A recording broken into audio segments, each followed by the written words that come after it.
Presiden Direktur Kalbe Farma, Irwati Setiadi, mengatakan kinerja tersebut menunjukkan ketahanan perusahaan di tengah ketidakpastian global berkat strategi inovasi dan bauran produk yang tepat.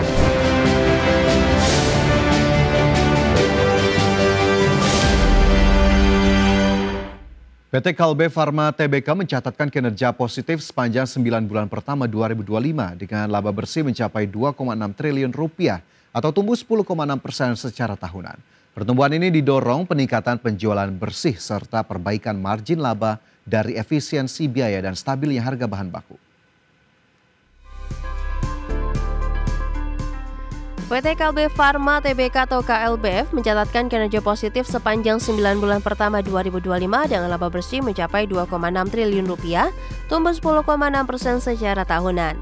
Hingga 30 September 2025, Kalbe Farma membukukan penjualan bersih 26 triliun atau naik 7,2% dibandingkan periode yang sama tahun lalu. Kenaikan ini ditopang pertumbuhan di segmen obat resep, produk kesehatan, serta distribusi dan logistik seiring meningkatnya volume permintaan.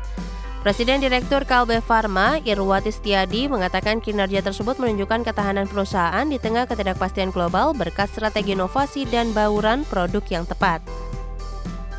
Kalbe juga mencatat perbaikan margin dengan margin laba kotor naik menjadi 40,6%. Irwati menjelaskan perseroan terus menjalankan berbagai inisiatif strategis seperti pengembangan obat biologis, ekosistem onkologi, dan alat kesehatan. Selain itu, rejuvenasi merek di lini produk consumer juga terus dilakukan agar tetap relevan dengan kebutuhan pasar dan tren gaya hidup sehat.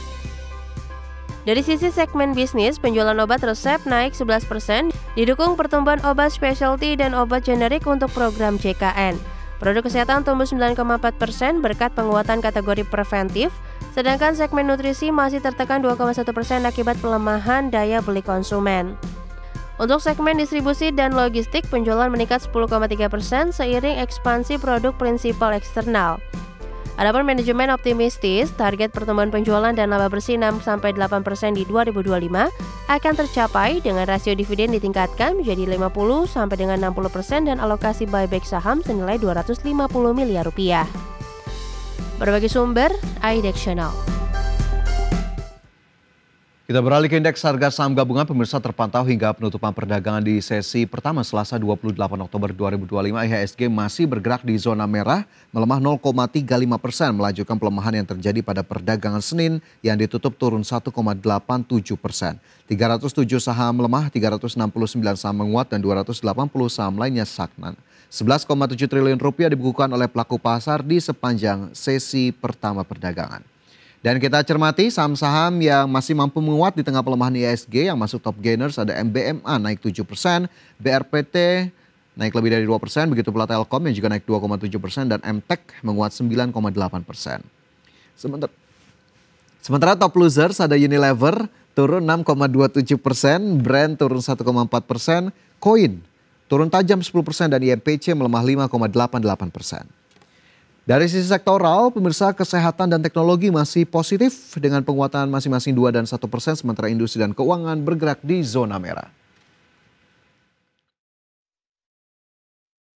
Pemirsa, emiten kelapa sawit milik Haji Isam, PT Pradiksi Gunatama Tbk dengan kode saham PGUN mencatatkan kenaikan kinerja keuangan sepanjang 9 bulan pertama tahun 2025. Peningkatan penjualan dan laba bersih yang signifikan menjadi penanda kekuatan bisnis perseroan di sektor industri kelapa sawit. PT Pradiksi Gunatama Tbk emiten dengan kode saham PGUN melaporkan penjualan bersih sebesar 537,83 miliar rupiah hingga kuartal ketiga 2025. Angka ini naik 38,67% dibandingkan periode yang sama tahun lalu yang mencapai 387,82 miliar rupiah. Kontribusi terbesar berasal dari segmentasi minyak kelapa sawit sebesar 471,17 miliar rupiah, disusul segmentasi inti kelapa sawit 66,08 miliar rupiah, dan segmentasi cangkang sebesar 571,13 juta rupiah. Meskipun beban pokok penjualan naik menjadi 350,28 miliar rupiah dari sebelumnya 317,91 miliar rupiah, laba bruto perseroan tetap melonjak tajam. Pada kuartal ketiga 2025, laba bruto perseroan tercatat sebesar 187,54 miliar rupiah, naik 168,28% secara tahunan dari 69,9 miliar rupiah. Kenaikan ini menunjukkan efisiensi produksi dan penguatan pasar CPO yang signifikan. Laba bersih tahun berjalan perseroan mencapai Rp101,43 miliar, naik 448,99% dibandingkan tahun lalu yang hanya Rp18,47 miliar. Seiring kinerja gemilang ini, laba per saham dasar juga naik menjadi Rp17,68 per saham dari sebelumnya Rp3,22 di periode lalu. Hasil ini menunjukkan pertumbuhan profitabilitas yang kuat dan stabilitas operasional yang semakin efisien. Hingga akhir September 2025, perseroan memiliki total aset sebesar Rp2,48 triliun, sedikit turun dari Rp2,63 triliun pada periode yang sama tahun lalu. Jumlah liabilitas turun drastis menjadi Rp608,3 miliar dari sebelumnya Rp846,24 miliar. Sementara ekuitas naik menjadi Rp1,88 triliun dari Rp1,79 triliun. Kas dan setara kas perseroan terpantau Rp1,81 miliar, meskipun turun dari Rp3,05 miliar, kondisi keuangan perseroan tetap terjaga stabil. Tim Liputan IDX Channel.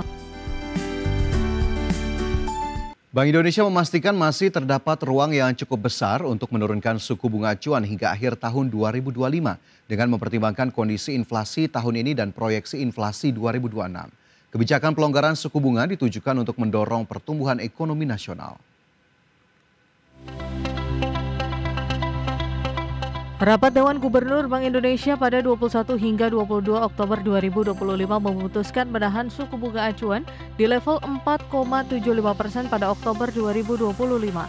Meski demikian, Bank Indonesia menilai masih terdapat ruang yang cukup besar untuk menurunkan suku bunga acuan hingga akhir tahun 2025. Rapat Dewan Gubernur Bank Indonesia pada tanggal 21 dan 22 Oktober 2025 memutuskan untuk mempertahankan BI rate tetap sebesar 4,75%. Suku bunga deposit facility tetap sebesar 3,75% dan suku bunga lending facility tetap sebesar 5,5%. Keputusan ini konsisten dengan perakiraan inflasi tahun 2025 dan 2026 yang tetap terjaga rendah dalam kisaran sasaran 2,5 plus minus 1%. Upaya mempertahankan stabilitas nilai tukar rupiah yang sesuai dengan fundamental di tengah ketidakpastian global yang masih tinggi, serta sinergi untuk turut memperkuat pertumbuhan ekonomi. Menurut Gubernur Bank Indonesia Peri Warjio, peluang untuk kembali menurunkan suku bunga masih terbuka dengan mempertimbangkan kondisi inflasi tahun ini dan proyeksi inflasi 2026 yang tetap rendah dan terkendali dalam kisaran sasaran 2,5% plus minus 1%. Selain faktor inflasi, kebijakan pelonggaran suku bunga juga ditujukan untuk mendorong pertumbuhan ekonomi nasional.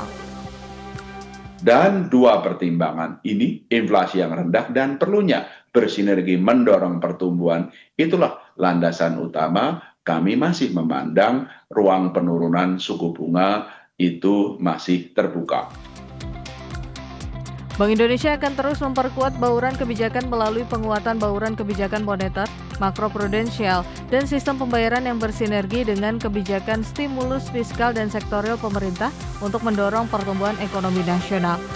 Bank Indonesia juga terus mempererat sinergi kebijakan dengan Komite Stabilitas Sistem Keuangan atau KSSK untuk menjaga stabilitas sistem keuangan. Sinergi kebijakan Bank Indonesia dengan pemerintah juga diperkuat untuk menjaga stabilitas dan mendorong pertumbuhan ekonomi sejalan dengan program Asacita pemerintah. Bank Indonesia telah menurunkan suku bunga acuan sebanyak 6 kali, masing-masing sebesar 25 basis poin pada September 2024, Januari, Mei, Juli, Agustus, dan September 2025. Dengan demikian, suku bunga acuan turun dari 6% pada September 2024 menjadi 4,75% saat ini. Jakarta, Tim Liputan IDX Channel.